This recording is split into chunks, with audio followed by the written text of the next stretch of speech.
I'm Kevin Casey. I'm a professional mixed martial arts fighter. And right now what I'm about to do is issue a warning out to all other competitors. I don't want overs. I just expect them to happen. Fatty's gonna fatty is real. He is terrible! We gotta know how many wieners are going down these dudes' throats. Why don't we go quick, because I don't give a fuck about anything that's gonna happen on Saturday. Hello, boys! We're back. Sorry we missed a week. Well, we wish we missed a week. Because, well, you know. Yeah. We'll get into that in a bit. We got a full house tonight. We got two Canadians getting all geared up. Actually want Toronto to win, from what I understand. We know there are some Canadians that don't want Toronto to win for other reasons. We'll start with Brad. Brad's back. What's happening?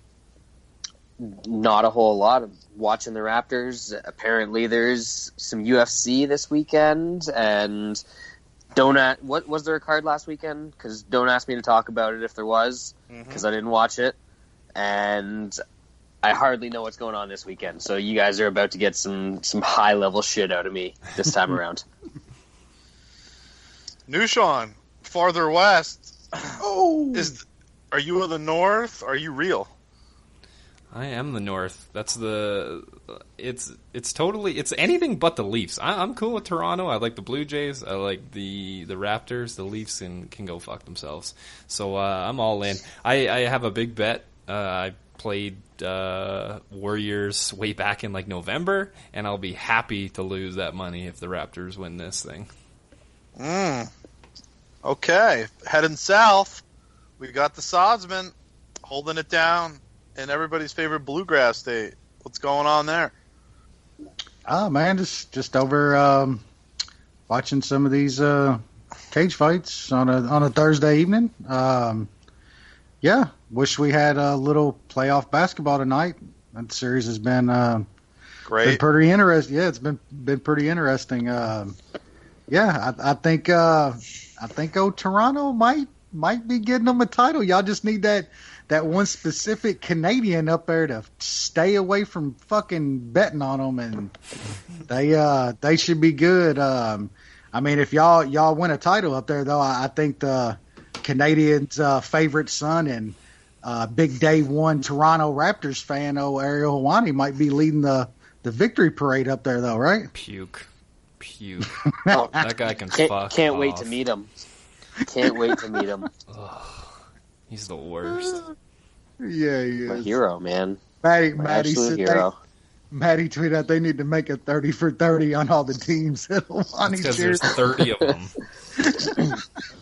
You know Wes, you know those NBA jackets they used to have with every logo on them? Patches. all the badges, or the patches, yeah. That's like Helwani, literally. He wore that over his cross colors fucking shirts that he wore in high school. Could you imagine the Helwani showing up to school with decked out in cross colors? That'd be so sad, but so unsurprising. Good stuff. I don't know what's going on. What the hell am I watching on PFL right now? There's some guy named Mook Napkin. Oh, shit. Mook! The Mook. The cousin of Mook Terry. We got a Mook on this week's UFC card, too. Oh, shit. Mook Napkin. Yeah. It's always a great time with Brad on here, dude. There's never been another kind of napkin. Man. Be fair. So, I mean, not much going on in the MMA world as far as I can tell. Everybody's retiring. Everybody's retiring. Well, I guess we'll touch on that. I mean, if that's what happens after you lose, I'm okay with that. Like, might as well get rid of some of the scabs that find their way into this sport. But yeah, last week the UFC went to Sweden, so you know what that means. A lot of marginal European talent. We'll start off with this dude, Joel Alvarez, 6'4" lightweight, I think, and he destroyed something called Benilo Belurado with TK elbows and punches. Devin Clark actually found a way to win a fight. actually winning a third round. Beat Darko Stosic in perhaps the worst UFC fight this year. Who could have seen that coming? Something called Bia Malecki beat up Duda with a submission victory in the second round after doing... Wait, Jesse A was fighting? You should have been on the show, bro. Just listen to the show last week. It was a good one. Yeah. You should have saw Of course what I happened. listened. Some man-on-woman violence. Yeah, who did this? And lost. It was like what's his name, Riggs and Billie Jean King battled the sexes. In a fight that I liked, Frank Camacho, with perhaps one of the best performances he's ever had, if not his best performance, took out Nick Hine, and then guess what? Nick Hine retired. We'll talk more about that later. Leonardo Santos, KO Stevie Ray. Clean. Harlem Heat, clean cocked. He's done. Man, he's gotten so bad. Yeah. In another sad state, Lena Landsberg beat the living crap out of Tanya Evinger. Big underdog. Evinger, after she left Invicta, no good.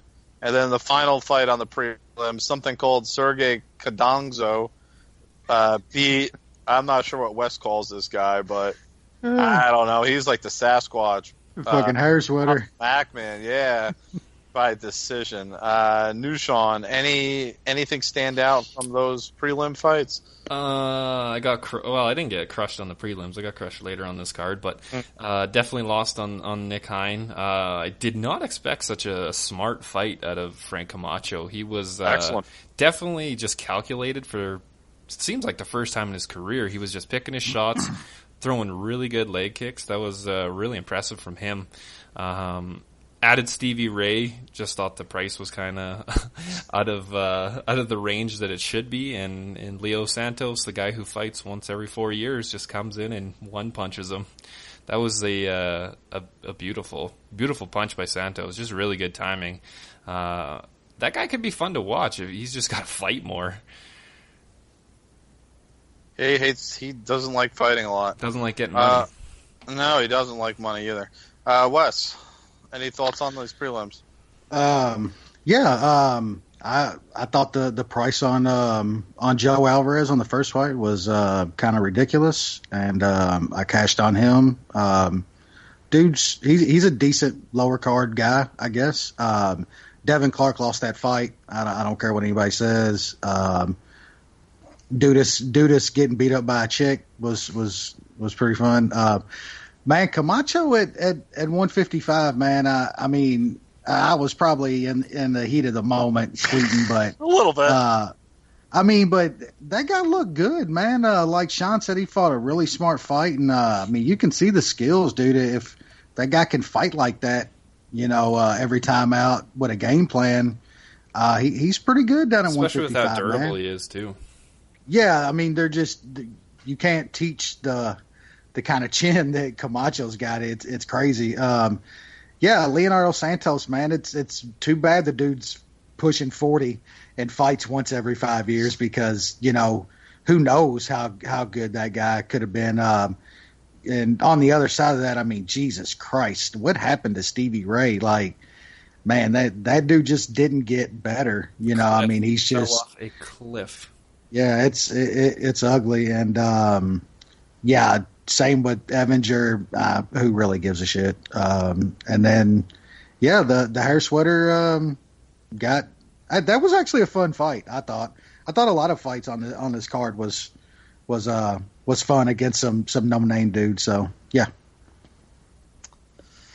Main card, Daniel Tamer actually got a victory. Whoa! Won a third round on 2 cards. Beat up 2-time champ Sung Bin, or 3-time champ, 3 champion guy Sung Bin Ju. A lot of belts going Tamer's way, apparently. Not sure anyone cares about that bout.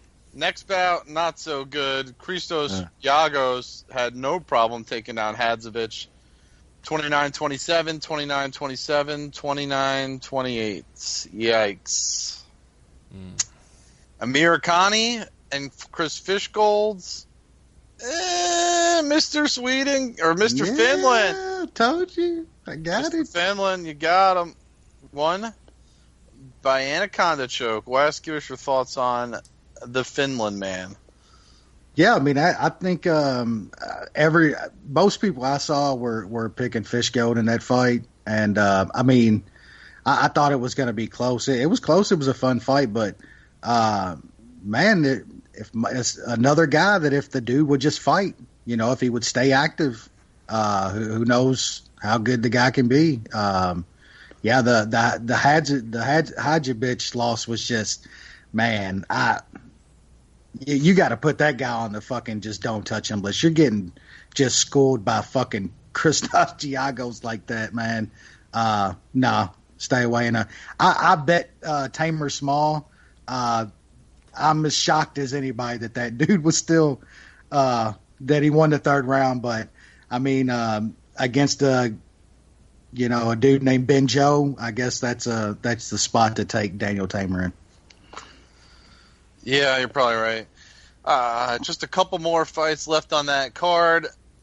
Co-main event, Jimmy Manoa and Alexander Rakic. Manoa certainly lost his durability over time, and he got head kicked into oblivion by the Rakic man. Nice finish. That was one of the most nasty head kicks in a while. Yeah. That was so solid. You like that new Sean, huh? Oh, I did.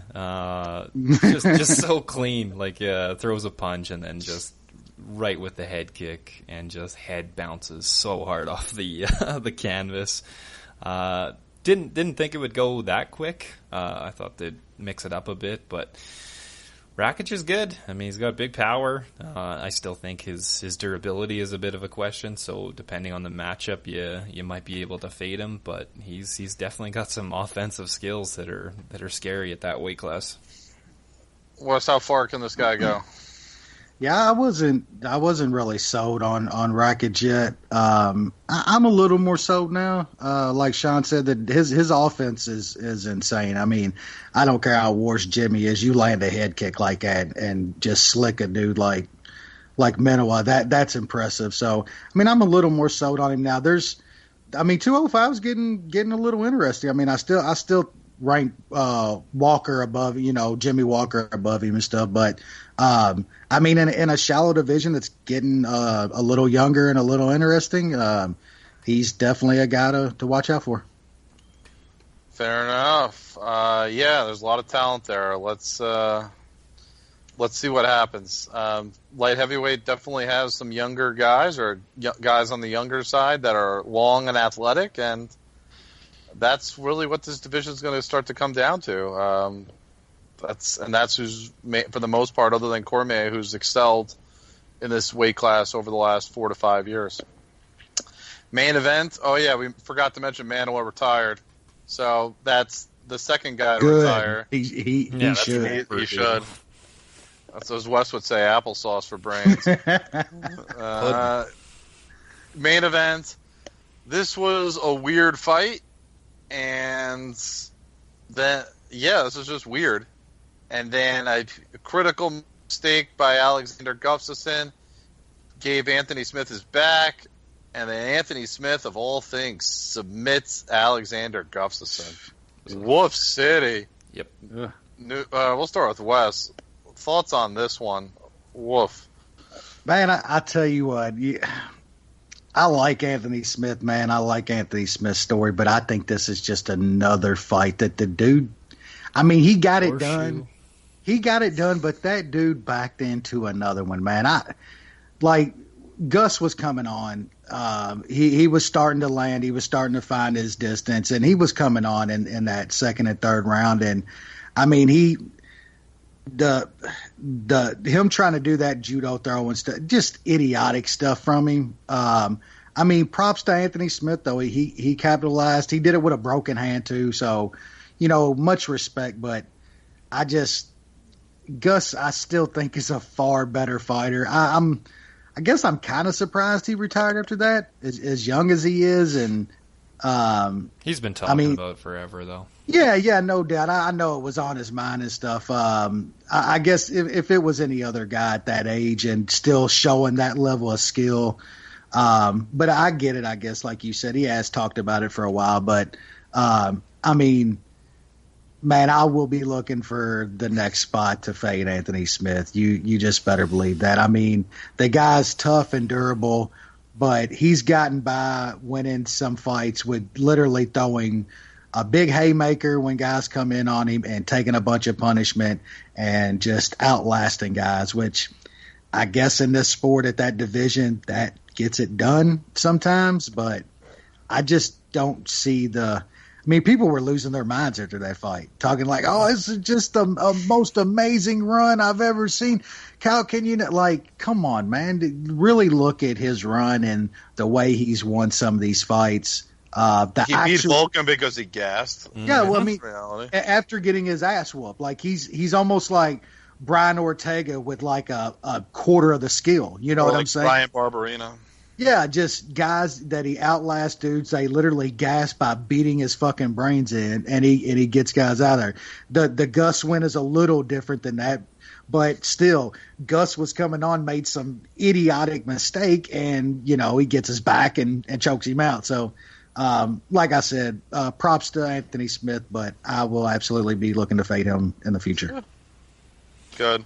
Yeah, I lost a bunch on Gus, and I'm probably going to continue losing money betting against Anthony Smith because, like Wes, I just don't think he's that good. Basically, Wes said it how it is. He outlasts people, and it's insane that he's got this far doing that. But it's going to come crashing down at some point. Just a brutal mistake by Gustafsson. Just a terrible head and arm throw try. Like, that is some low-level women's MMA. And why did he need to that anyway? Well, I understand. Like, he got Smith down at the end of the third round, and I really expected him to be able to take him down in the fourth and probably choke him out. And I guess he just got overconfident and did the shitty head and arm throw and absolutely paid for it. Props to Anthony Smith. He took advantage, but we'll see what he's got next. I honestly think, Gus retired. I think if Smith gets matched up against any of these young guys, he's going to get crushed. Any of those three young guys at light heavyweight, he's going to get beat. Yeah, his skills are so. I mean, it's just seriously like a punch or two. He literally throws like an overhand right, a little jab. I mean, that's it. Like, dude's got no footwork. The only he literally only won the first two rounds because Gus did nothing in those first two rounds. Like, it's not like he was putting it on Gustafsson or just vastly outstriking him. Gus did very, very, very little, and he just did a little bit more. Fine. Yep. Fair enough.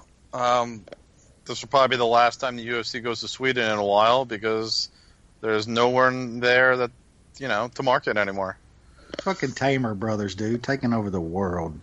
Well, and the Horse Lord, he'll pull out, but he'll go, but he'll pull about out. The Horse Lord. We shouldn't forget about the Horse Lord. That was not very fair of us, friend of the show and all. So we move on to what looks like to be the best card in quite some time. UFC 238 at the United Center in Chicago, Illinois. We got a 13-fight card starting with a Mook. Caitlin Mookagian taking on Wes has some better terms about Joanne Calderwood than Joanne Calderwood and Caitlin Mookagian to start it off. Wes, give us your thoughts on this bout. Yeah, I don't have too much on this fight. I'll be staying far away from it.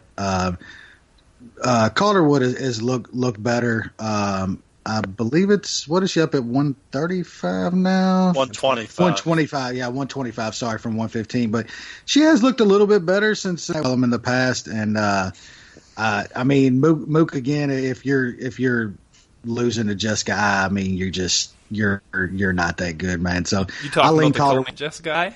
Yeah, I am. Talking about Jessica I'm going to pick Calderwood here. I'm not betting this fight. I think we know what Sean's going to do, and that's probably the only bet on this card to make. Okay, new Sean. Goes decision, minus 245 in a 1-unit parlay, and JoJo probably edges a terrible fight. There you go. I got Calderwood a B, Mukagian a C+. I've really been impressed with how Calderwood has fought her last few fights. I think she's finally turned the corner. Mukagian has a decent jab, and that's really about it. Calderwood just way more dynamic. I think she gets the job done here. I'm tempted to bet her, but I mean, I still have some thoughts about some weird, just the things from the past with Calderwood. But at even money, though, even slightly as a dog, I mean, this is a pretty good line, all things considered. I'm definitely leaning towards a bet on Calderwood. Next up, we got the return of Eddie Wineland taking on someone called Grigory Popov. Doesn't sound like an MMA fighter. He's got more like a 5 belts. player. He's got 5 belts in his Tapology photo. Holy shit, that's something. Wes, do you know anything about Grigory Popov? I mean, 2 of those belts are like on the fucking the Kimbo Slice backyard fucking fight tour and shit. Fine with that. Belt's a belt. Man, I know Wineland's lost some decisions. He's been out a little bit. I mean, he was fighting some pretty good dudes, though. These fights he's losing. He's still only 34, man. Like, I think he's being pretty disrespected here against a fucking a 35-year-old can crusher that I don't get it. Maybe he knocks Wineland out. I mean, Wineland ain't been knocked out since, I believe, back when he had that bad knockout loss to Johnny Aguardo. So, I mean, how did this guy get here? I don't know. Was it gift the Tiger Muay Thai? Probably the Tiger, the Muay Thai. Somebody knows somebody that a manager, but this is just complete disrespect, man. Wineland's creeped up a little bit, but it was minus 120 a couple days ago, and I sprinkled on it. I mean, if he knocks him out, he knocks him out. But Wineland at minus 120 against this guy, come on, dude. I'll take a shot. New Sean. This asshole Russian is just going over to China and just beating the shit out of these terrible Chinese fighters. Well, he's of that, kind of that mixed part of Russia, I believe. Getting closer to China? Yeah, you know what kind of fighters. What's his name's from that area? The boxer. Shoot. There's never mind. Triple G. No, not Triple G. There's a Russian fighter. Oh, okay. Provodnikov. Yeah, exactly. Oh, yeah. They're all from that little area, though. They kind of in between. Yeah, yeah. Between. This guy beat a 4-5 guy to get a UFC shot. The guy he fought before that is 3-3. The guy before that is 0-1, and the guy before that was 7-1. We know so this is an absolute can crusher, but I still can't really trust Eddie Wineland. I'm going to pick him. He has not looked great in his last 2 fights, but this guy is the definition of can crusher. The pick, no bet. I'll leave that to Wes to cash on Wineland. He can. And you forgot the biggest part. He's 35 years old already. Old Russian beating up on little Chinese guys. He's older than Wineland, yeah. He's fucking older. Yeah, I got really no opinion on this fight because I haven't seen Popov fight. But, I mean, the evidence, when you start looking, you start peeling back the layers of where he comes from and where he's fought and who he's fought. It's not and just how old already. Like, why has he not fought in a major promotion all this time? It's a little... I just want to see when he first started fighting in MMA. I mean, it goes back to 2012. Why did it take him 7 years to get to a major promotion? Because it's terrible. Because he sucked, yeah. That's kind of what you have to think, right? So I feel like like go with this can crusher thing that's going on in the UFC, it seems like it's a newer thing. Like, this didn't happen, 3, 4, 5 years ago. Yeah, did it? Did it? They need bodies. Yeah. They need fucking bodies, man. I just feel like it's much worse now, where you got guys getting into the UFC beating 500 fighters that have 4 fights. Yeah, I guess you got to take those shots. You see a record, you know what I'm saying, and you need you want to get a body, but you also need something to promote. You know what I'm saying? Like this, Yeah, you do. and they'll say it on the cards too. This guy's won his last 12 in a row. You know, this guy's 25-1. Literally, they do. So you don't know what that. When you're watching the card, you don't know what those 12 wins in a row are. You know what I'm saying? Not a clue. You're right. It's gotten really bad. Ugh. Yeah. That's fine. Let's move on. There's nothing else to talk about there. Middleweight, Bevan Lewis taking on Darren Stewart. This should be fairly interesting, right, Wes? Yeah, I mean, this should be a fun fight. I kind of feel like Lewis is being a little overlooked here, honestly. I mean, the guy looked really, really good all the way up until he got slicked by Uriah Hall. He was looking really good in that fight as well. I think the dude's pretty skilled here. Darren Stewart's been, up and down. He pretty much loses to guys every time he takes a slight step up, and I think that's probably what's going to happen here. Just think Lewis is the younger, just a little bit more skilled at this point, and I think he's going to catch Stewart with something and get him out of there in the first or second round, honestly. So I like Lewis in this spot. I haven't bet him yet. Probably look for something to put him in a parlay with. Not sure what yet, but yeah, I like him in a spot. New Sean. Lewis is definitely the more skilled fighter. He just got rat shit in Calcutta against Uriah Hall. Just speaking of rat shit.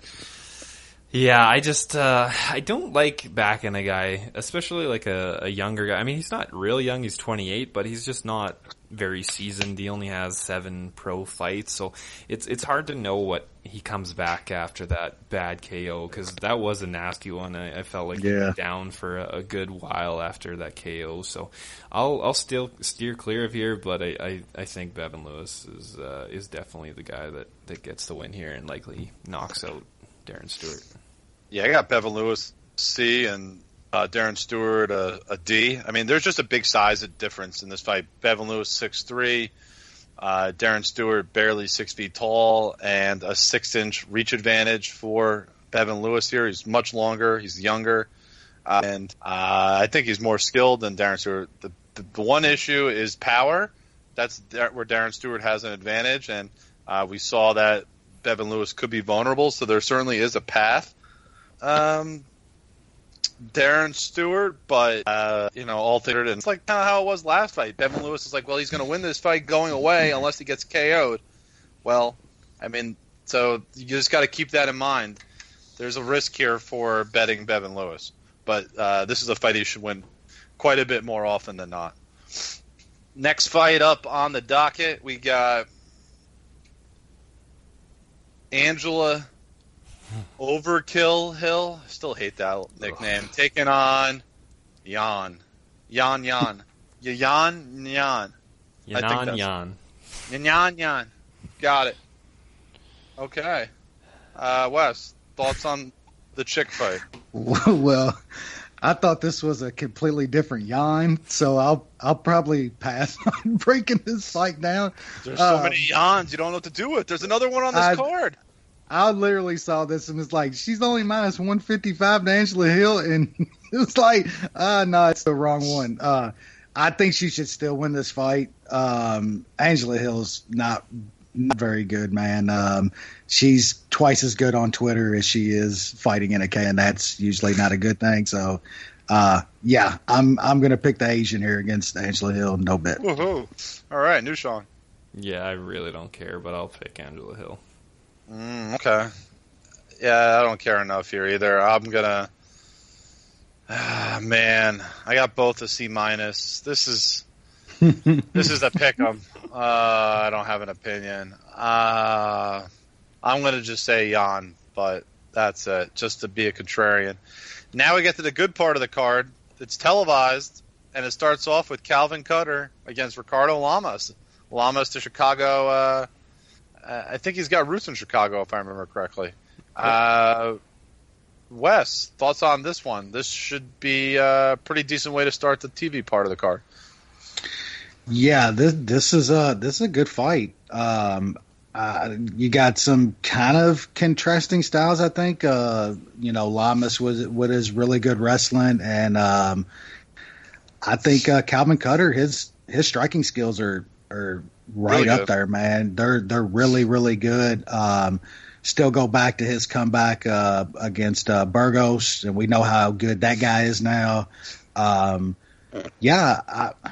This is a close fight. If Lamas can get this to the mat consistently at all, he's got a really good shot of taking a decision. But I'm just kind of leaning now that I think this stays on the feet.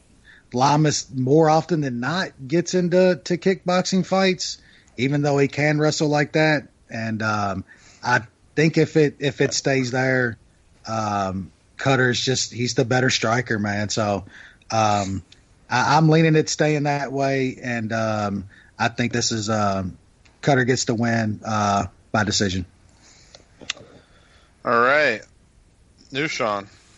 Yeah, I don't have too much in this fight. I think it's fairly close as the odds show. Lamas is getting up there in age. He is 37 now. He's been in a decent amount of wars.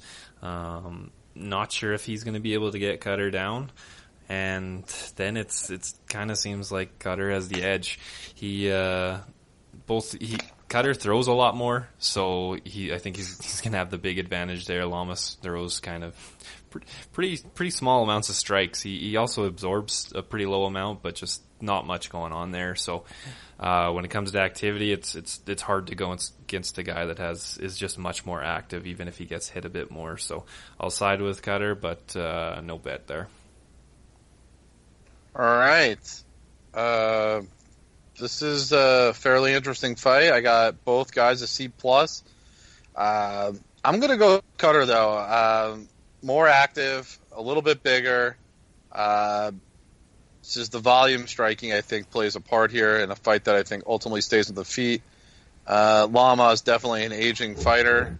You got to side a little bit with younger, a little less in the tooth, despite Lama's fighting in Chicago. We'll see, though. Not a fight I'm overly confident, but I do think the Cutter is the right favorite in this card, or in this fight, rather. Karolina Kowalkiewicz and Alexa Grasso, strawweight fight. Wes. Yeah, this is it's another hard one for me to call. I don't think much of Grasso, man. I know everybody wants her to be so good. I'm not sure that she really is. You can throw her last fight out, of course. We know that we'll talk about Suarez coming up, that, she's the real. But man, just Carolina's performances lately, no shame in losing to Andrade. But man, that Waterson loss was just, man, that was kind of bad, man. She got tooled. It wasn't even close. I'm not sure Grasso can put her in those kind of spots, and if she can't, I think Carolina's still a better striker than Grasso. So, just by the experience, the big fight experience and all that, I'm going to go with Carolina here.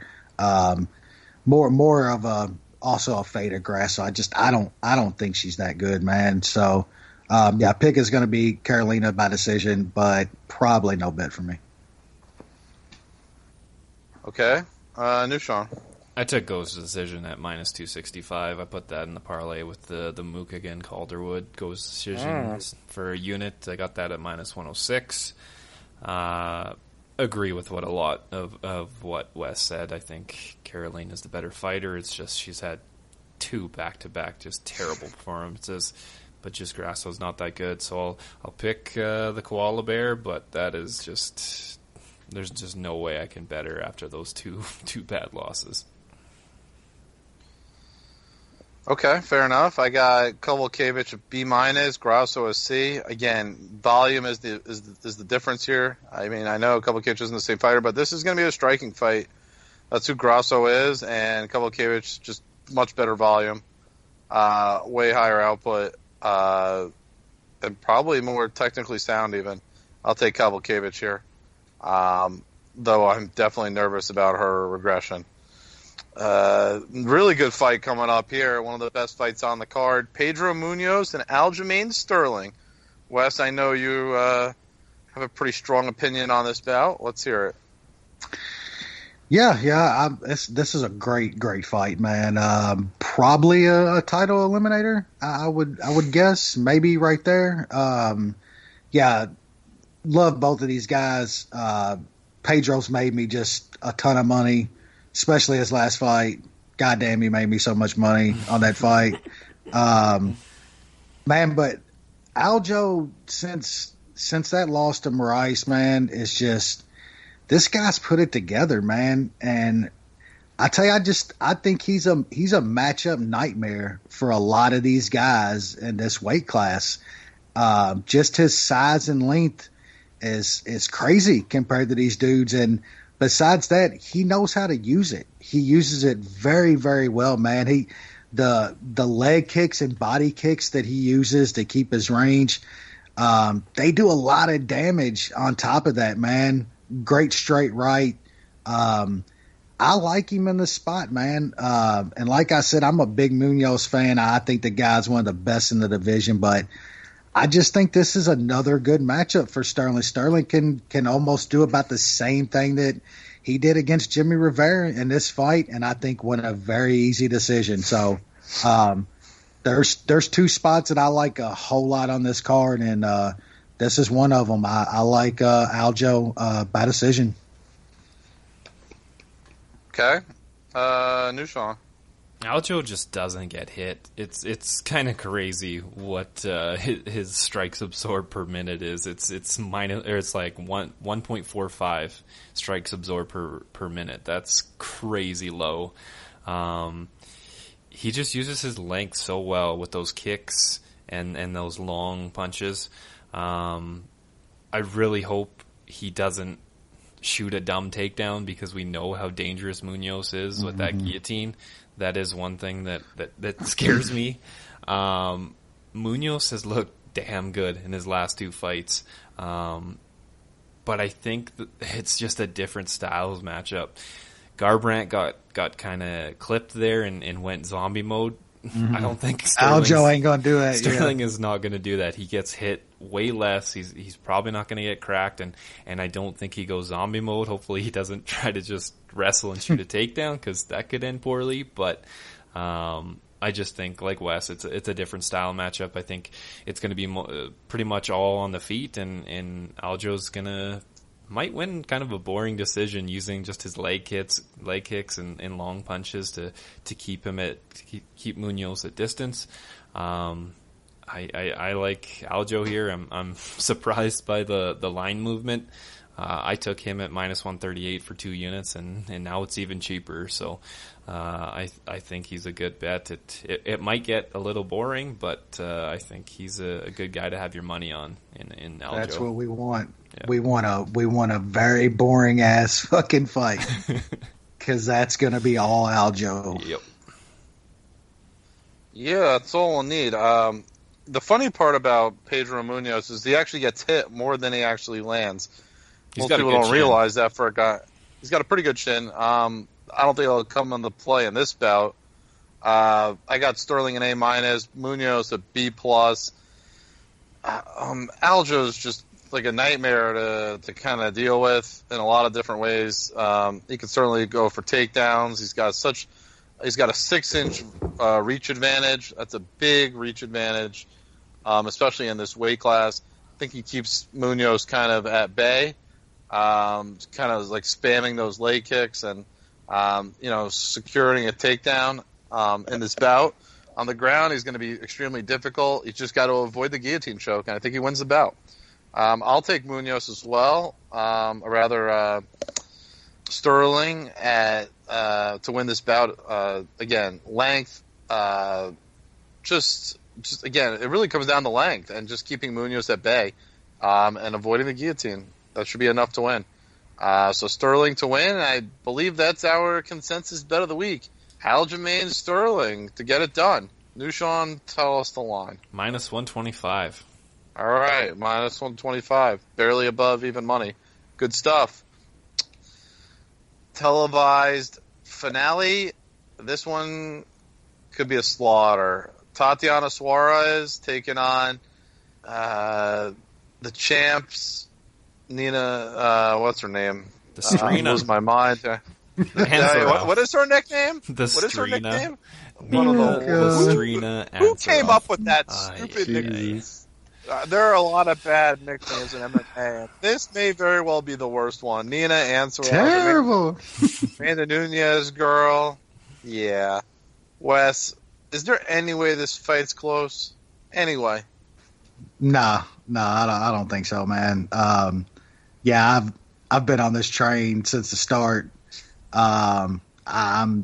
It's a good train to be riding on because Suarez is the real man. That chick is just an absolute badass. She's gonna smash here. I mean, if you want any kind of parlay piece, wait till her points handicap come out and just put it on whatever you want to get a little bit better value because it's gonna cash. Cash. All right, Nushan. Yeah, this is going to be a smothering. I don't know whether Suarez subs her or pounds her out, but I think she finishes her. Like Wes said, I'll be waiting on the points handicap. It'll probably be minus 400, but I'm still going to take it at that price. Yeah, you would. That's one of your things for sure. Yeah, this is a girl that averages 7.5 takedowns per 15 minutes in the octagon. An 81% takedown success She's rate. insane. I don't think I've ever heard of anything like that before. Ansarov has 80% takedown defense. So 81% takedown success versus 80% takedown defense. And she rarely gets hit. She's absorbed less than 0.72 significant strikes absorbed a minute. Pretty incredible. She barely gets hit. Her wrestling is just so much better than everybody else's. I got Suarez an A-, Ansarov a B-. The only reason I don't have Suarez any higher is because she hasn't faced the elites of this division yet, and I'd be curious to see how that plays out a bit. But at this point, she's beat up everyone she's fought, and I don't see Ansarov being able to stuff the takedowns. With any sort of lengthy success. Let's be honest, Ansarov's going to be on her back in this fight within 2 minutes in the opening round. Suarez wins and wins every round of this fight. Yeah. I don't know if I'm not sure if she'll finish either. I'm leaning no, but this fight's not close. Let's move on. Main card, we got fatties. Are they going to fatty, though? Lagoy, Ivanov, Tai, Tuivasa. I wish Brad was back. It looks like he, had to step away for a bit, but maybe he'll be back later. But in his absence, are we getting fatty's going to fatty, Wes?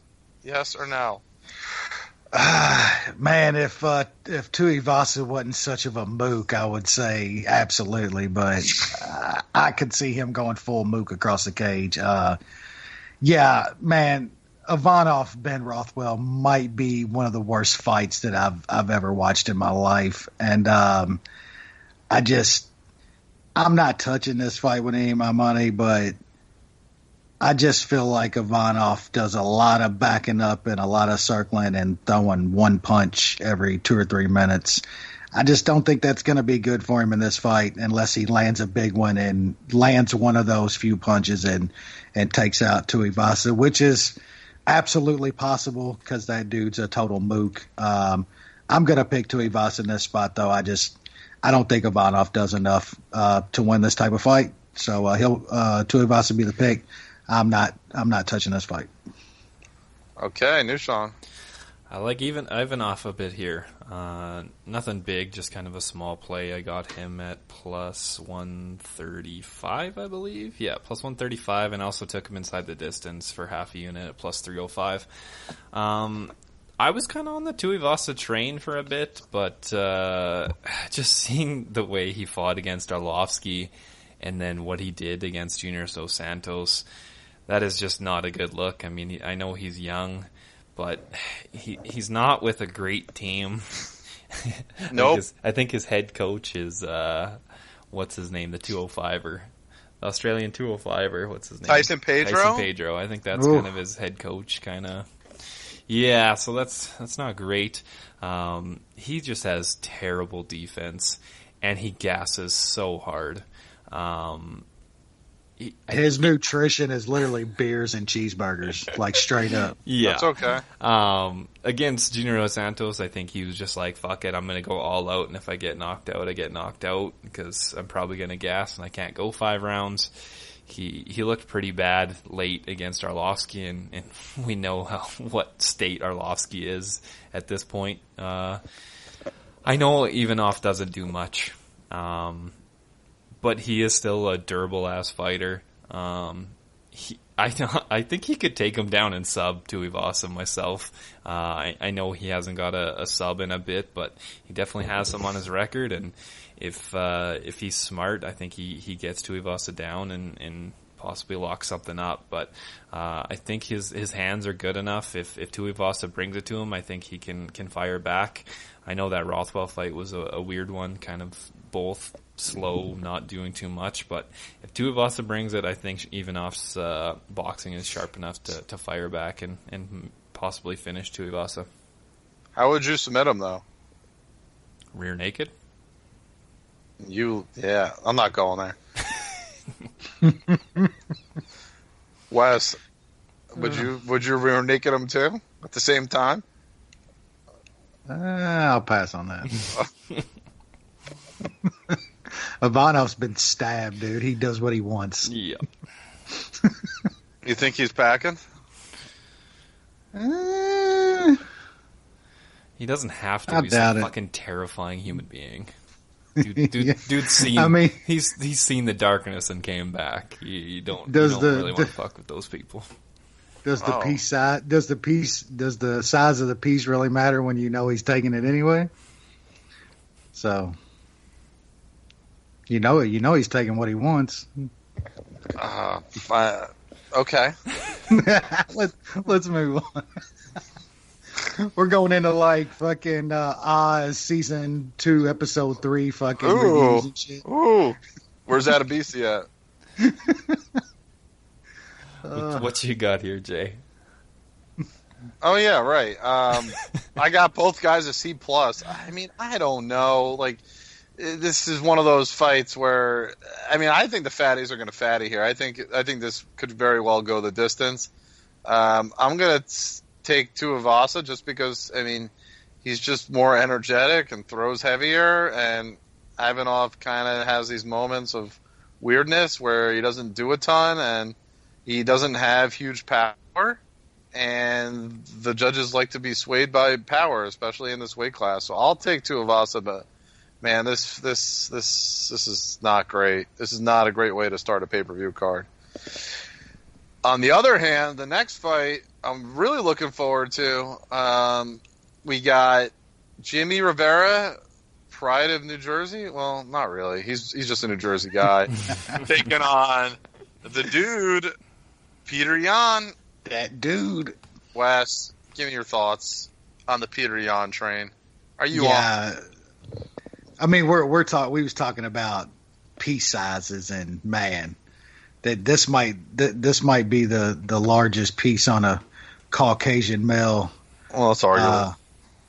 Yeah, Peter Yan's just the absolute man. These are two guys going in kind of opposite directions, I think. One dude is just absolutely ascending. One dude got really, really hyped up and I think got exposed a lot. Peter Yan, I mean, I remember when they brought him over just a couple years ago, there was, some of the diehards that watch a lot of the shit over there knew how good he was, but he was, we've seen a lot of guys with those records come over. I mean, we've talked about them, I think, on this card. You don't know sometimes, but I mean, this dude's unbelievable, man. I think Jimmy's only shot here is catching him with a bomb. I don't see it, but Jan loves to throw down. He gets hit a little bit. I wouldn't say a lot because his defense is still really, really good. So I think Jimmy's in trouble here, man. Peter Jan is the absolute truth, and I think he's going to win a pretty easy decision here. Maybe gets Jimmy out of there late. We know how much he throws, man. So maybe he gets him out of there, but probably decision. And I'll absolutely have Peter Jan in a parlay, and want to look at what his points handicap is as well. Nishan. I think the speed difference in this fight is going to be huge. Peter Jan is. I mean, he was kind of making Dodson look slow in their fight, and that's not easy to do. In that fight, I had Jan by decision, and I was clenched for the second half of that fight because he was absolutely bombing on Dodson, and we know how good of chin and how durable Dodson is. I don't think we've ever seen anybody do that to Dodson, so I just think Peter Jan is going to just absolutely work Jimmy Rivera here. Rivera's got a shot early. He does have some power, but I think Jan will be smart enough to take it easy early and then kind of just take over after the first round. Jan is just so dynamic, throws all kinds of strikes with all different appendages. I think Jimmy's going to be very confused in there, and he's just going to be hitting and missing, and Jan's going to be just tagging him up. And I expect Jan to get a finish maybe late in the second, early third. I put Jan's points handicap -3.5 in an open parlay. I'll probably close it with the Suarez points handicap. I got it at -185. I think that's kind of crazy low. Oh man, I got Jan an A-, Jimmy Rivera a B. I mean, I don't think this fight's close at all. I've been trying to, since this fight's been announced, I've been trying to think of a way. How can Jimmy Rivera win this fight? Can he outstrike Jan? No. Does he have more power than Jan? No. Is there some sort of technical acumen he's better than Jan at? No. Is he bigger than Jan? No. Can he grapple with Jan? Very unlikely. Oh, man, I just don't see it. I really don't. I mean, there's like a fight usually like once a month where I really picture a fight that's like not like a 10-1 odds type of situation, where one guy is just so much better than the other guy, and this is one of them. I think this is an easy win for Peter Jan. Kind of like the Dodson fight. There was just not much he could offer, and Dodson I think is better than Rivera. I mean, or at least on a level playing field as Jimmy Rivera, and that fight wasn't close at all. So I'll take Peter Jan here. I think he's playable in a few different ways, and you really can do no wrong here. Peter Jan with another quality victory. Let's move up. We got 3 fights left, and, well, things get really interesting here. This fight was booked not too long ago, and is certainly probably the most talked about fight in a bit of time. We got Donald Cowboy Cerrone on a bit of a career resurgence, taking on the returning Tony El Cucuy Ferguson. First fight since he said he heard little men in the walls of his house. Wes, can you trust a schizo? I mean, if there was one that you could probably trust, it's probably El Cucuy. Man, I'm having a really hard time picking a winner here. I mean, in most circumstances, I'd go with Ferguson, but the injuries, man, the age, just that shit. Those are just some small flags to me, man. But the dude is still so. I mean, there's few fighters that we've seen that's just as dynamic as Tony Ferguson. I mean, the dude. I guess you could call it dynamic. You could call it fucking just crazy, unorthodox, just crazy, insane. But man, you never miss one of his fights. I think that style could get him in trouble here, man. Cowboy's resurgence has been pretty crazy. He's such a good counter striker, man, that it just keeps flashing in my head that Tony's gonna get crazy, man. And we've seen Tony hurt. I mean, we've seen him dropped and hurt so many times. Has some of the craziest recovery that I've ever seen. He's never out of it, but man, Cowboy's counter striking is so good. His length, he uses it so well. He's going to have plenty of opportunities to counter on Tony Ferguson in this fight. So it just, I think Tony's better at this point, but man, it's just that's just sticking out in my head. So right now, I'm going to pick Cowboy as a dog here. I haven't put any money on this fight. I don't know if I can. I could see 100 different scenarios happening. These are just Tony's just so wild, man. You just never know in a Ferguson fight. I think he's in a real fight here, man, against a guy that's got a legit path to victory. So I'm going to pick Cowboy, but man, it's a close fight, and I'm going to be happy for whoever wins here. I like both these dudes a lot. All right, Nushan. So I'll preface this breakdown with I have lost money on Cowboy his last two fights since he's been at 155. So I don't know. I don't think I have the best reads on him. But when's the last time Cowboys fought a guy that has that forward pressure, that has the wrestling to kind of counteract, even if he kind of overextends and Cerrone tries to take him down? It's been a while. It does put Ferguson in danger to be clipped, and like Wes said, he has been clipped, he has been dropped, so that is scary. Cowboy does have good power at 155, and especially since it seems like he's kind of bulked up a bit. But I just think that pressure is going to make him wilt. It's a tough fight just because I've been getting him wrong on Cerrone. Yeah. But I just know how good Ferguson is, and he's just so dynamic, throws so much stuff. His elbow against Pettis in his last fight was just unreal, just split him wide open. Yeah. It's going to be an amazing fight. I got Ferguson. I took him early at a terrible number, and then I added when it dropped, so I got 2 units on him at minus 149. I think the pressure will be enough.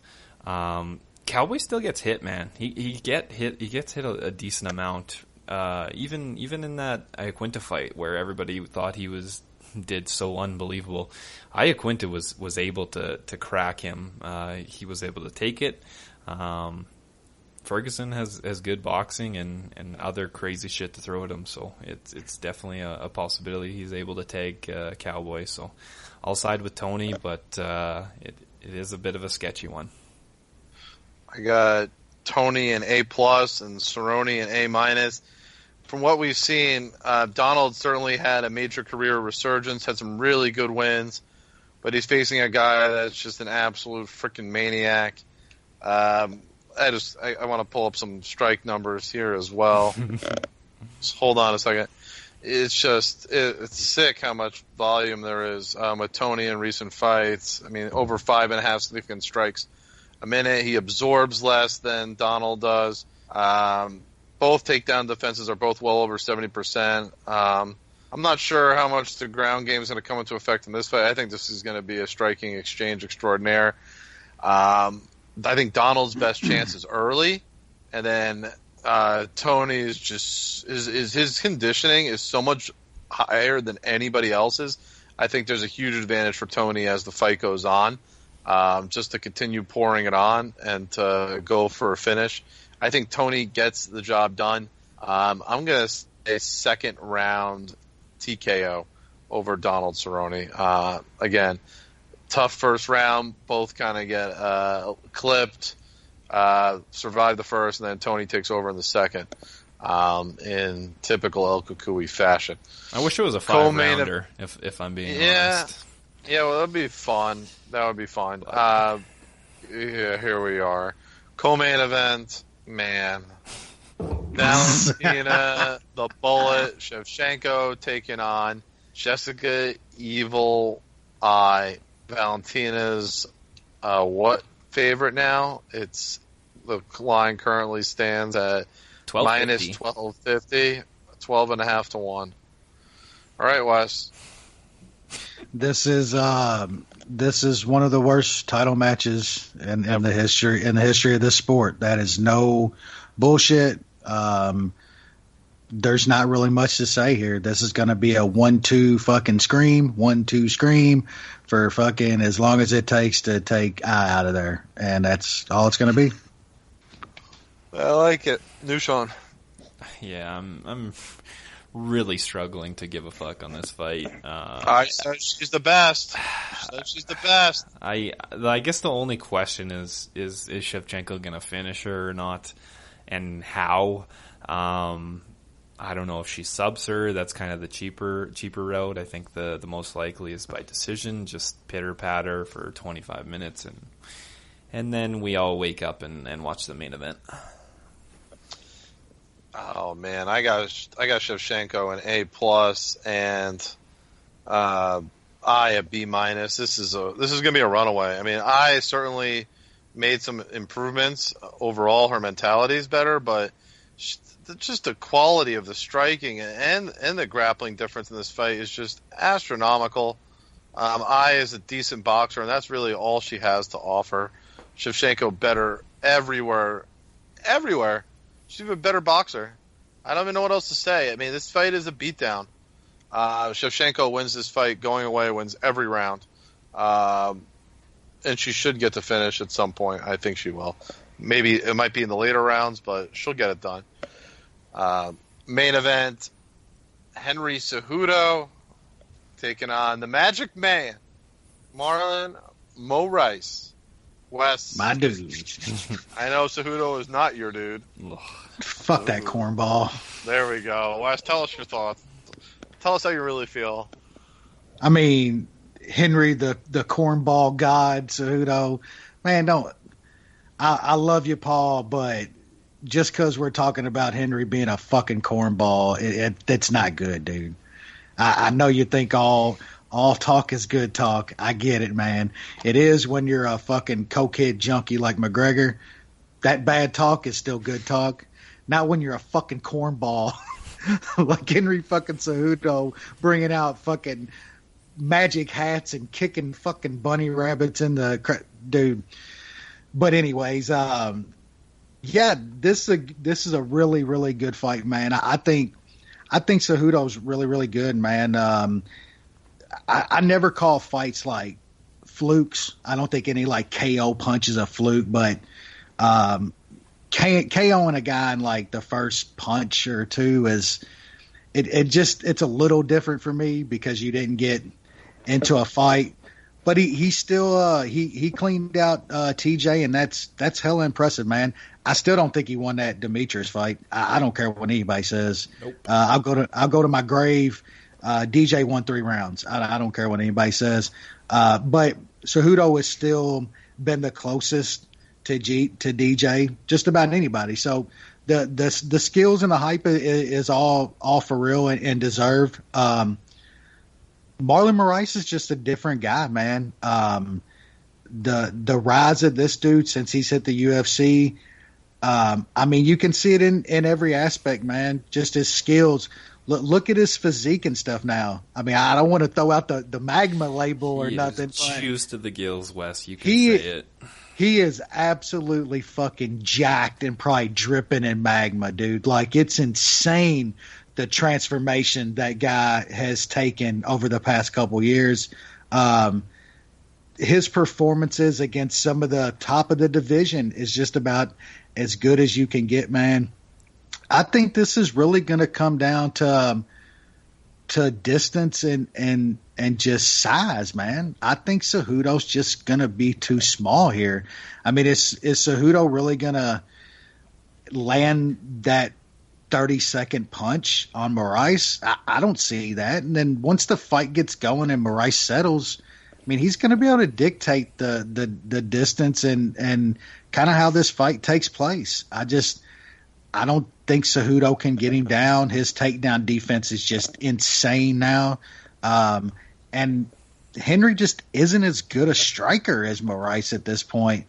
And then I come back to it, man, the size is going to play such a difference. I mean, the power difference here.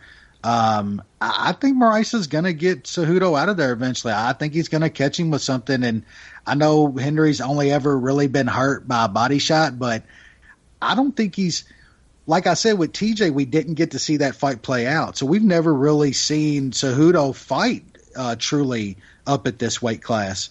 And now he's fighting one of the biggest, strongest power punchers in this division. So I think he's in trouble, man. I think Moraes is gonna get him with something eventually, and it's gonna hurt him. And Moraes is a stone cold fucking finisher, man.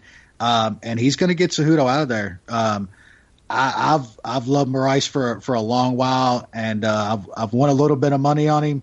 I think I'm gonna cash in really good this time. I got a pretty good banger on Moraes, and I think he's gonna win this fight. There's Sean. Yeah, I'm confused by this line. I know Cejudo has beat kind of two of the best at their weight classes in the last two, but like Wes said, he didn't really beat DJ, and Dillashaw going down in weight with already kind of a sketchy chin and gets dropped. It is what it is. Those are good wins, but Moraes is an absolute animal, man, at the proper weight class. Like, such a good striker. Cejudo can't hold people down. Like, even when he gets people down, he doesn't really hold them there and do, like, get much top control. And I don't think he's going to do it here. So even if he does get Moraes down, I think Moraes pops back up, and then we're back to a striking fight where I think Moraes has a pretty damn big edge in variety and power. So, yeah, I don't know if I can break down much better than Wes. I just like Moraes a lot. I have 4 units on him at -138. Probably biggest bet I've had in a really long time. I'm going to be either really right or really wrong, and I don't know. I'll just go with the natural 135er that's been absolutely destroying people against a guy that he's got some good wins, but there's still some holes in his game. So I'm big on Moraes, so hopefully he comes through. That's okay. I got Moraes an A+, Cejudo an A at this weight class. Here's my take on this: is that Moraes has that head kick, just a kicking combination that Cejudo doesn't have. That's a real X factor in this fight. Wes mentioned the size difference. That certainly plays a part. There's some talk of Cejudo holding an injury heading into this bout, and just getting in a little bit over his head. Now he's facing a real guy moving up in weight. I think that we as a sport, and we as people watching the sport, we accept somebody's greatness at one weight class and just assume it's going to continue, like we saw with Max Holloway, and when he moved up, it just didn't work out the same way. The same could be said for McGregor, especially fighting the elite of the elite when you move up. Yeah, exactly. And your power don't always carry either. That's a big, big thing when you're moving up. Like the stuff Max was landing just didn't do nothing. You know what I'm saying? Like, yeah, that's true. Yeah, so that's part of it. I mean, really, the only guy who's really done it, really well and for a lengthy period of time is Cormier. But he fought at heavyweight originally, then moved down to light heavyweight to kind of do that whole song and dance. That's really that's kind of what I see. I mean, I think Cejudo's power is not going to be as effective at this weight, and if forced into a striking bout, Moraes is going to have a major advantage with his technical ability, just the variety that he possesses, and his kicking game, which there's no answer for Henry Cejudo has no answer for that from Moraes. So I'm going to say Moraes wins this bout as well over Cejudo. I'm going to say he gets a finish. That's over 5 rounds. That seems like the most likely result.